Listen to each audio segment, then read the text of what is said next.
Assalamualaikum warahmatullahi wabarakatuh. Saya Radonov Muhammad Noilahi, NPM 17 12 01 12 66. Di sini saya akan menyampaikan suatu materi dalam hukum pidana internasional, yaitu sejarah hukum pidana internasional dan hubungan hukum pidana internasional dengan hukum nasional.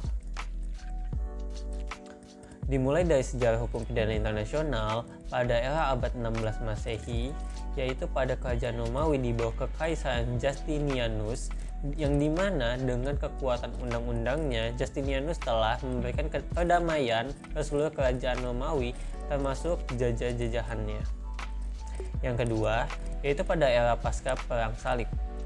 Perkembangan tindak pidana internasional setelah pasca Perang Salib diawali dengan munculnya tindak pembajakan di laut yang dipandang sebagai musuh semua bangsa karena telah merusak hubungan perdagangan antar bangsa yang dianggap sangat penting pada masa itu. Yang ketiga yaitu pada era Francisco de Vitoria, yang dimana itu dimulai pada tahun 1480 sampai 1546.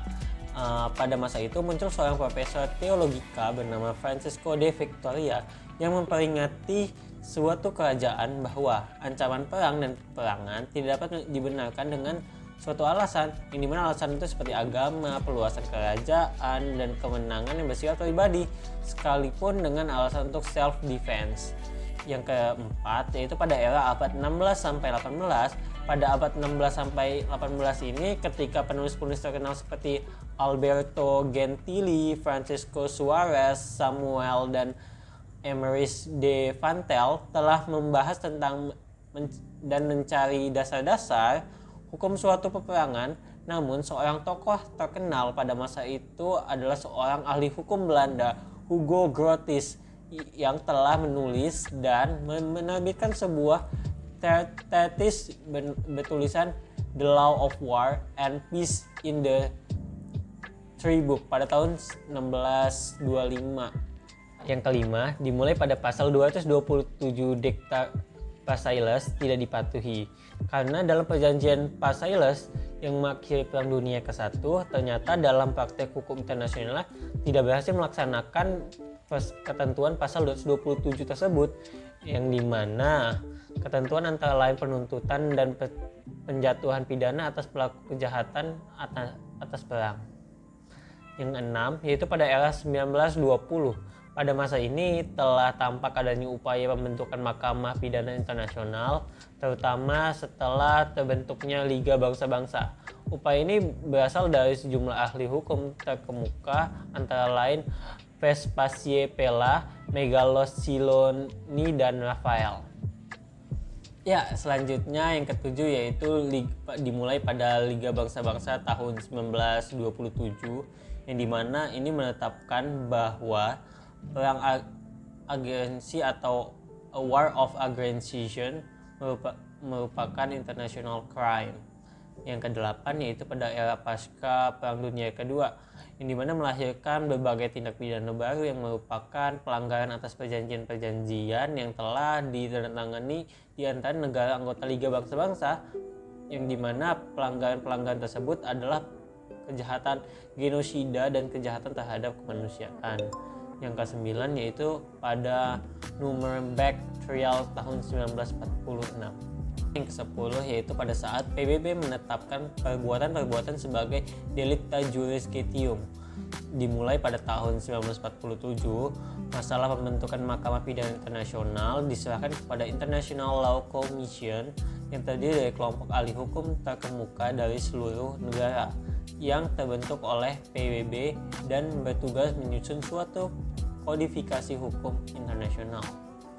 Yang ke-11 yaitu resolusi PBB tahun 21 November 1947, yang dimana pengakuan secara internasional terhadap pentingnya international criminal law pertama kali terjadi melalui resolusi yang diajukan oleh Sidang Umum Perserikatan Bangsa-Bangsa tanggal 21 November 1947. Resolusi kehendakan terbentuknya suatu panitia kodifikasi hukum internasional. Nah, yang terakhir itu pada era Tokyo Trial 1948. tanggal 23 Desember tahun 1948 berdasarkan keputusan Pengadilan Internasional di Tokyo, Jepang. 7 orang pemimpin negara pada era Perang Dunia Kedua menjalani hukuman mati. Pengadilan di Jepang ini merupakan lanjutan dari pengadilan Nuremberg Jerman yang dilakukan untuk mengadili penjabat perang sebanyak 25 orang pejabat Jepang yang diadili serta 18 diantaranya dijatuhi hukuman penjara. Salah satunya itu adalah Perdana Menteri Jepang pada era Perang Dunia Kedua adalah pejabat tertinggi yang diadili di Pengadilan Internasional Jepang itu yang dijatuhi hukuman mati. Nah, selanjutnya saya akan menyampaikan hubungan hukum internasional dan hukum nasional. Dalam menghubungkan hukum internasional dan hukum nasional diperlukan dua paham, yaitu paham dualisme dan paham monisme. Nah, saya akan menjelaskan apa itu paham dualisme dan paham monisme. Dimulai dari paham dualisme terlebih dahulu. Oke, paham dualisme adalah paham yang bersumber dari teori bahwa daya ikat hukum internasional bersumber pada kemauan negara. Maka, hukum internasional dan hukum nasional merupakan dua sistem atau perangkat hukum yang terpisah satu dari yang lainnya. Akibat dari pandangan dari paham dualisme ini, bahwa menurut pandangan ini, kaedah-kaedah dari perangkat hukum yang satu tidak mungkin bersumber atau berdasarkan pada peringkat hukum yang lainnya.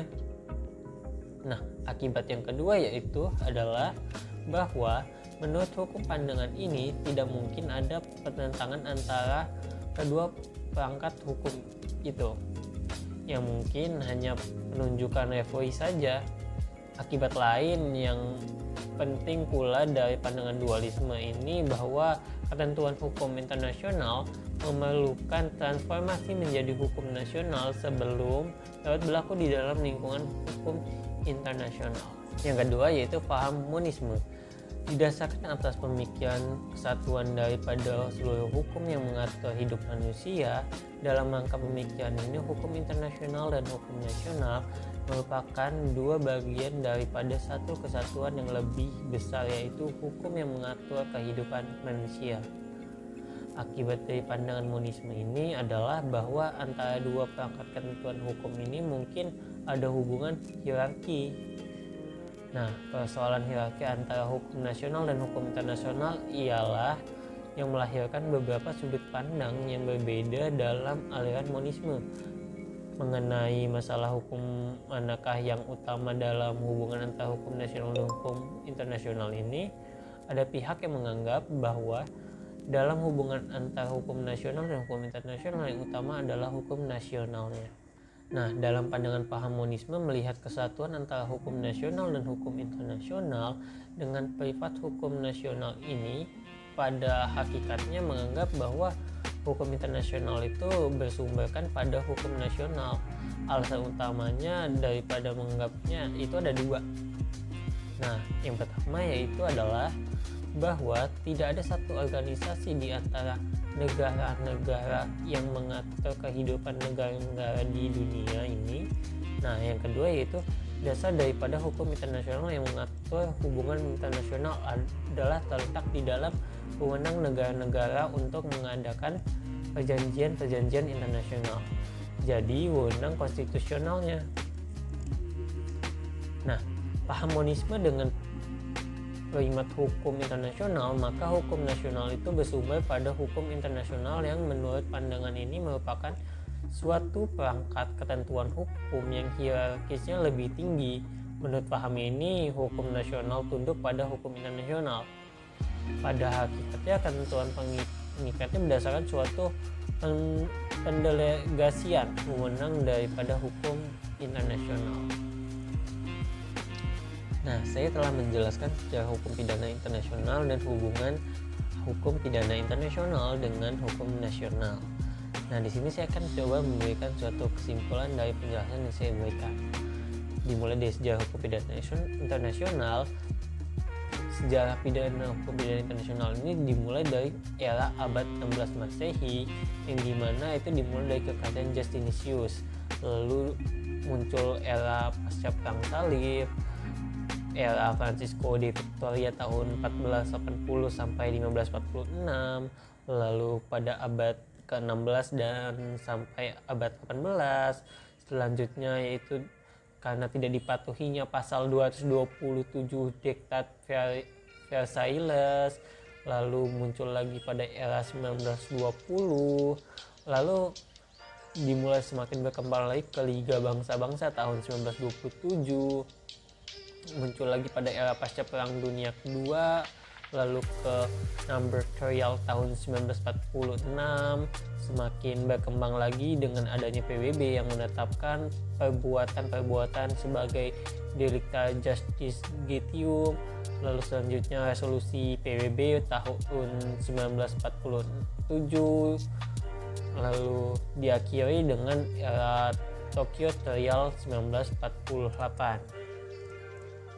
Nah, dalam hubungan hukum internasional dan hukum nasional itu memerlukan dua paham, yaitu paham dualisme dan paham monolisme, yang dimana paham dualisme adalah paham yang bersumber pada teori bahwa daya ikat hukum internasional berhubungan pada kemauan negara, dan pada paham monisme itu lebih mementingkan hukum nasional.